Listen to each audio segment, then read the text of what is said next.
Being here with you brings back a flood of memories. I remember the first time I arrived on campus as an incoming law student in the fall of 1969, wearing my bell-bottoms, driving a beat-up old car with a mattress tied to the roof. I had no idea what to expect. Now, to be honest, I had had some trouble making up my mind between Yale and Harvard law schools. Then one day, while we were still in that period of decision-making, I was invited to a cocktail party at Harvard for potentially incoming law students, where I met a famous law professor. A friend of mine, a male law student, introduced me to this famous law professor. I mean, truly, big three-piece suit, watch chain. And my friend said, Professor, this is Hillary Rodham. She's trying to decide whether to come here next year or sign up with our closest competitor.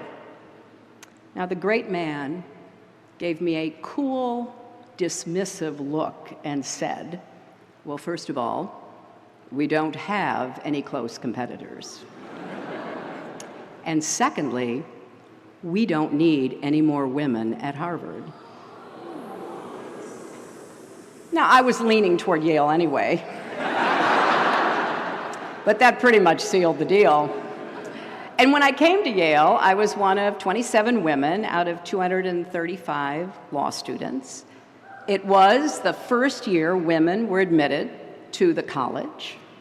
And as that first class of women prepared to graduate 4 years later, the New York Times reported on Yale's foray into coeducation, noting that the women, quote, worked harder and got somewhat better grades than the 940 men graduating with them, a fact, they went on to say, that some of the men apparently found threatening. Well, I was shocked.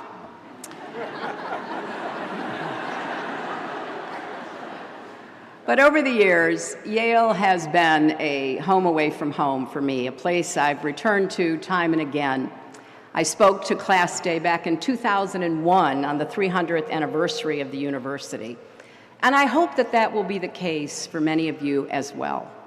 This school has been responsible for some of my most treasured friends and colleagues, people like Jake Sullivan and Harold Koh, and I've watched some of you grow up, like Rebecca Shaw, who's graduating today, and you'll hear from shortly. And I've been honored to serve over the last year or two, working with some of the Yale Law School faculty, including the new dean, Heather Gerken. Now, Yale grads, many of whom are also here today, have worked for me in the United States Senate, the State Department, on my presidential campaigns, and I have been so well served. I have a very dedicated campaign intern here graduating, David Scheimer, the class of 2018. But I have to confess, of all the formative experiences I had at Yale, perhaps none was more significant than the day during my second year when I was cutting through what was then the student lounge with some friends. And I saw this tall, handsome guy with a beard who looked like a Viking. I said to my friend, well, who is that? And she said, well, that's Bill Clinton. He's from Arkansas, and that's all he ever talks about. And then, as if on cue, I hear him saying, and not only that, we grow the biggest watermelons in the world. And I was like, who is this person? But, you know, he kept looking at me, and I kept looking back. And so we were in the law library one night. I was studying.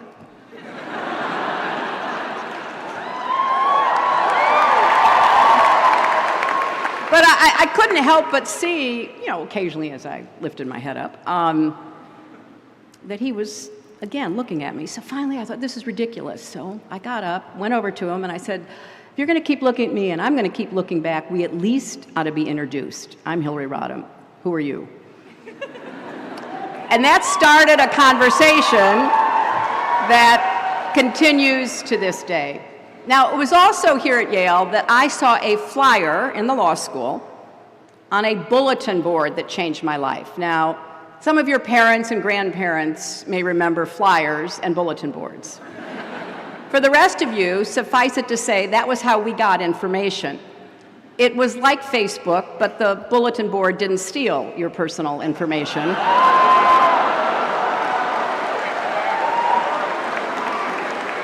So, one day I saw a note about a woman named Marian Wright Edelman, a Yale Law School graduate, civil rights activist, who would go on to found the Children's Defense Fund. Marian was coming back to campus to give a lecture. I went. I was captivated to hear her talk about using her Yale education to create a Head Start program in rural Mississippi. And I wound up working for her that summer, and the experience opened my eyes to the ways that the law can protect children or come up short. Because like many of you, I learned just as much outside the four walls of the classroom as I did sitting in a lecture hall. And I discovered a passion that has animated my life and my work ever since. Now, a lot has changed since I was here. In 2019, Yale will celebrate the 50th anniversary of the matriculation of women at the college and the 150th anniversary of the first women graduate students at Yale. And I heard that Yale officially changed the term freshman to first year. I also heard, amazingly, that the Duke's men and the Whiffenpoofs have started welcoming women. Now, as for my long-lost Whiffs audition tape, I have buried it so deep, not even WikiLeaks will be able to find it. Because if you thought my emails were scandalous, you should hear my singing voice.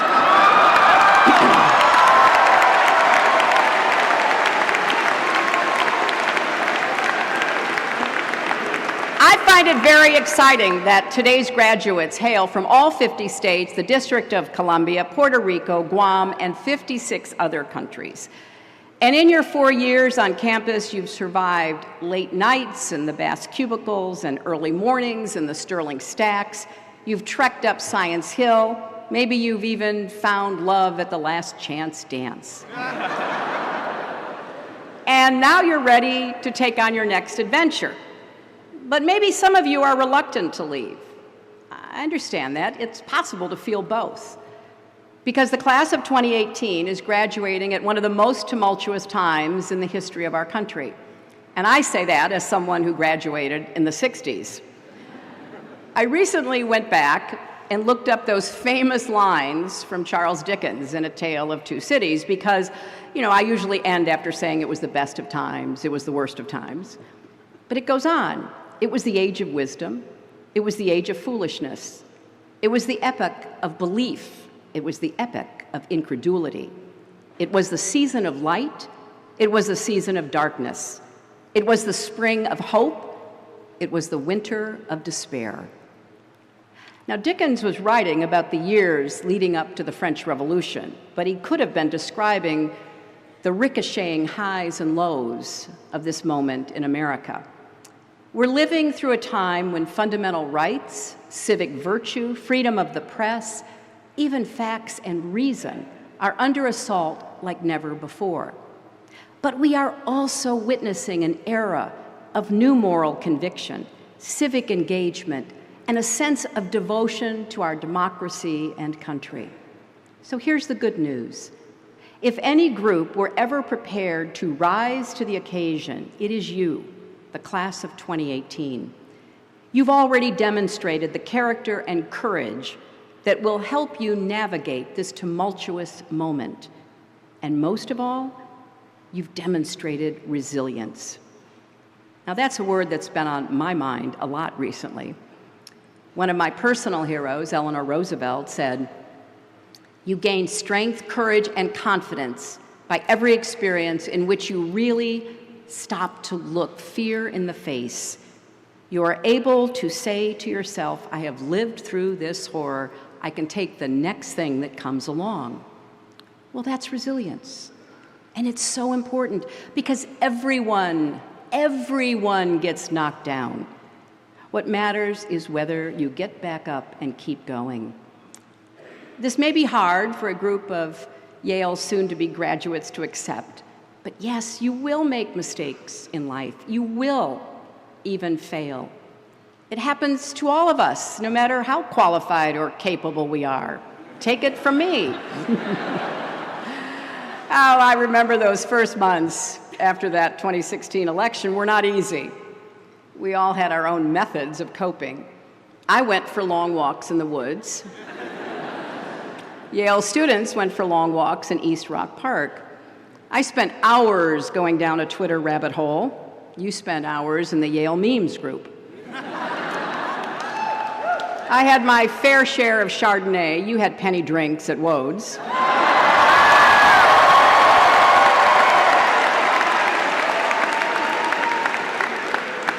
I practiced yoga and alternate nostril breathing. You took psych and the good life.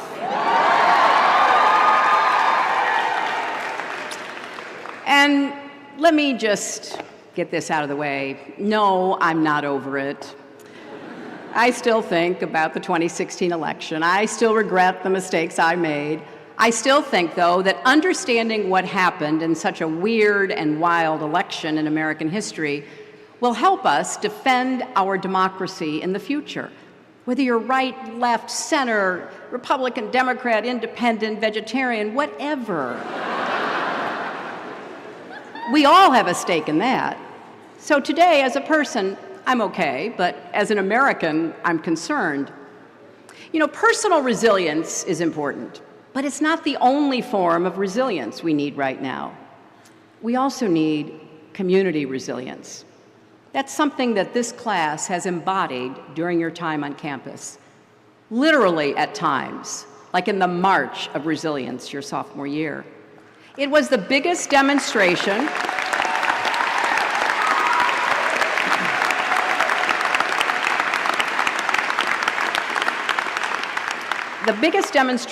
in the history of the school. That's 300 plus years. Led by women of color, supported by students and faculty, determined to make Yale a more just, equitable, and safe place for everyone. Many of you have said that March was a defining moment in your college experience, and that says something about this class and your values. Because the truth is, our country is more polarized than ever. We have sorted ourselves into opposing camps, and that divides how we see the world. The data backs this up. There are more liberals and conservatives than there used to be, and fewer centrists. Our political parties are more ideologically and geographically consistent, which means there are fewer Northern Republicans and fewer Southern Democrats. And the divides on race and religion are starker than ever before. And as the middle shrank, partisan animosity grew. Now, I'm not going to get political here, but this isn't simply a both sides problem. The radicalization of American politics hasn't been symmetrical. There are leaders in our country who blatantly incite people with hateful rhetoric, who fear change, who see the world in zero-sum terms, so that if others are gaining, well, they must be losing. That's a recipe for polarization and conflict. Our social fabric is fraying, and the bonds of community that hold us together are fractured. This isn't just a problem because it leads to unpleasant conversations over the Thanksgiving dinner table. It's a problem because it undermines the civic spirit that makes democracy possible, the habits of the heart that de Tocqueville found so unique in the American character. I believe healing our country is going to take what I call radical empathy. As hard as it is, this is a moment to reach across divides of race, class, and politics, to try to see the world through the eyes of people very different from ourselves, and to return to rational debate, to find a way to disagree without being disagreeable, to try to recapture a sense of community and common humanity. When we think about politics and judge our leaders, we can't just ask, am I better off than I was 2 years or 4 years ago? We have to ask, are we all better off? Are we as a country better, stronger, and fairer? That's something you've done here at Yale. You've learned that you don't need to be an immigrant to be outraged when a classmate's father, a human being who contributes to his family and his country, is unjustly deported. You don't need to be a person of color to understand that when Black students feel singled out and targeted, we still have work to do. And you don't need to experience gun violence to know that when a teenager in Texas who just survived a mass shooting says she's not surprised by what happened at her school because, and I quote, "I've always felt like eventually it was going to happen here too." We are failing our children. So enough is enough. We need to come together, and we certainly need common sense gun safety legislation as soon as we can get it.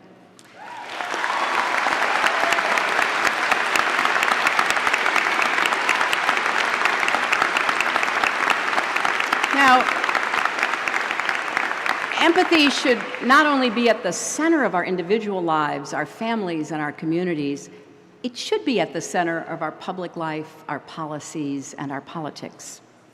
I know we don't always think of politics and empathy as going hand in hand, but they can, and more than that, they must.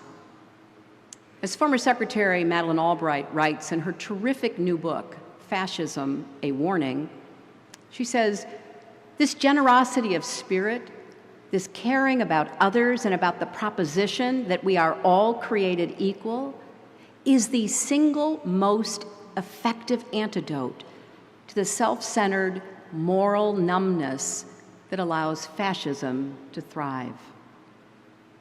And of course, Madeleine had personal experience fleeing the Nazis in Czechoslovakia as a baby, returning after the war, fleeing the communists as a young girl. Now that brings me to one more form of resilience that's been on my mind over the last year, democratic resilience. In 1787, after the Constitutional Convention in Philadelphia, Benjamin Franklin, who, by the way, received an honorary degree from Yale, was asked by a woman in the street outside Independence Hall, "Well, doctor, what have we got, a republic or a monarchy?" And Franklin answered, "A republic, if you can keep it." Right now, we're living through a full-fledged crisis in our democracy. Now, there are not tanks in the streets, but what's happening right now goes to the heart of who we are as a nation. And I say this not as a Democrat who lost an election, but as an American afraid of losing a country. There are certain things that are so essential they should transcend politics. Waging a war on the rule of law and a free press, delegitimizing elections, perpetrating shameless corruption, and rejecting the idea that our leaders should be public servants undermines our national unity. And attacking truth and reason, evidence and facts should alarm us all. You and your parents have just paid for a first-class, world-class education. And as Yale history professor Timothy Snyder writes in his book on tyranny, to abandon facts is to abandon freedom. If nothing is true, then no one can criticize power because there is no basis upon which to do so. If nothing is true, then all is spectacle. I think Professor Snyder, both in that book and in his new one, The Road to Unfreedom, is sounding the alarm as loudly as he can. Because attempting to erase the line between fact and fiction, truth and reality, is a core feature of authoritarianism. The goal is to make us question logic and reason and to sow mistrust toward exactly the people we need to rely on: our leaders, the press, experts who seek to guide public policy based on evidence, even ourselves.